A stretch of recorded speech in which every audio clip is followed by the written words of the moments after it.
قیامت کا دن بڑا ہولناک دن ہوگا۔ اس دن جب بندے قبروں سے اٹھیں گے تو قبروں سے برہ نہ اٹھائے جائیں گے، قبروں سے جب اٹھائے جائیں گے تو وہ کفن ان سے اتار لیا جائے گا۔ یہ بات جب ام المومنین سیدہ عائشہ رضی اللہ تعالی عنہا نے سنی تو ان کا وجود تھر تھر کانپنے لگا اور عرض گزار ہوئی، یا رسول اللہ پھر ہم ایک دوسرے سے حیا نہیں آئے گی؟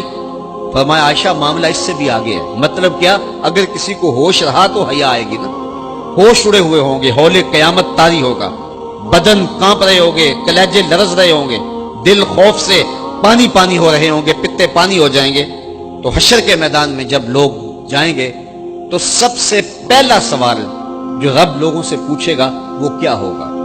صحیح حدیث میں آتا ہے ان اول ما یحاسب بہ العبد بصلاتہ، قیامت کے دن بندوں سے اللہ تعالیٰ سب سے پہلا سوال یہ پوچھے گا کہ کیا تم نے نماز پڑھی تھی؟ سب سے پہلا سوال یوم حشر میں قیامت کے دن نماز کے بارے میں۔ اور اللہ تعالیٰ جل شانہ قیامت کے دن لوگوں کو اپنے حضور سجدہ ریز ہونے کا حکم دے گا کہ آج مجھے سجدہ کرو۔ دنیا پر کوئی سجدہ کرتا ہے یا نہیں کرتا؟ قیامت کے دن تو چاہے گا کہ ابھی سجدہ ریز ہو جاؤں، بلکہ کافر بھی چاہیں گے کہ ہم بھی سجدہ ریز ہو جائیں۔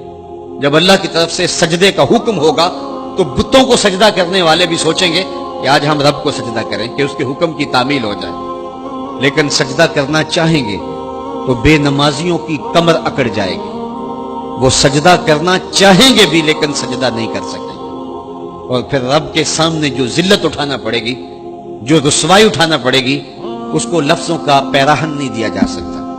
اور پھر جو بے نمازی ہوں گے اللہ کے حضور سجدہ نہیں کر پائیں گے، اللہ تعالیٰ انہیں اس صف میں کھڑا کر دے گا جس صف میں فرعون کھڑا ہوگا، نمرود کھڑا ہوگا، حامان کھڑا ہوگا، قارون کھڑا ہوگا، ابی بن خلف کھڑا ہوگا۔ دشمنان خدا جس صف میں کھڑے ہوں گے بے نمازی کو اس صف میں کھڑا کر دیا جائے گا۔ میری لمبی تقریر نہیں، میں یہ آپ سے پوچھتا ہوں اور اپنے آپ سے پوچھتا ہوں، کیا ہم یہ گوارا کرتے ہیں کہ حشر کے دن ہمیں فرعون کے ساتھ کھڑا کر دیا جائے؟ کیا یہ ہم گوارا کرتے ہیں کہ حشر کے دن ہمیں نمرود کے ساتھ کھڑا کر دیا جائے؟ کیا یہ ہماری طبیعت اس کو برداشت کر سکے گی کہ رسول اللہ کے دشمنوں کے ساتھ ہمیں کھڑا کر دیا جائے؟ اور کیا میری مائیں اور بہنیں اور بیٹیاں یہ گوارا کر سکتی ہیں کہ رسول اللہ کی راہوں میں کانٹے بچھانے والی ام جمیل کے ساتھ انہیں کھڑا کر دیا جائے؟ یقیناً ہم کبھی نہیں چاہیں گے، ہم یہ رسوائی کبھی برداشت نہیں کر سکتے۔ ان کے پاس کھڑا ہونا ہی قیامت ہے، ان کے ساتھ کھڑا ہونا ہی عذاب ہے، اور پھر ان کے اوپر لعنتیں بھی برس رہی ہوں گی اور ان کے چہروں کے اوپر تارکو لک مل دی جائے گی اور وہ رسوائیوں کے گڑھے میں ہوں گے۔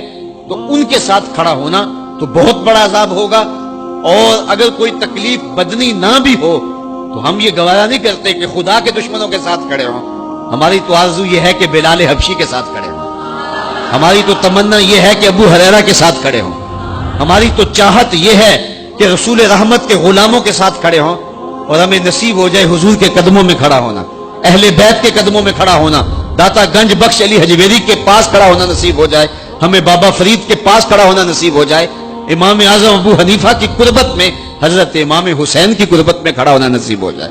ہم تو یہ چاہیں گے کہ اس زمرے میں آئیں۔